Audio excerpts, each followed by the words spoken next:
Hey everybody, this is a quick video to show you how to do a hard reset on JBL Tune 130NC earbuds.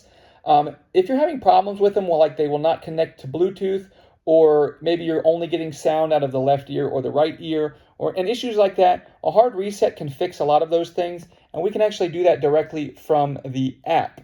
So as you can see here, you open the app, and right here I have these earbuds. What I'm going to do is I'm just going to hit on the earbuds, and when I open it, I'm going to scroll then all the way down to the bottom to the support option. I'm going to click on support at the very bottom, and then it's going to give me the option to do a factory reset to factory settings. So I'll click on that, and then it will reset the earbuds, and the earbuds will then be completely deleted from the app. They'll be deleted from the phone, everything like that, and then I can just reinstall everything, and that'll fix a lot of the issues with the earbuds.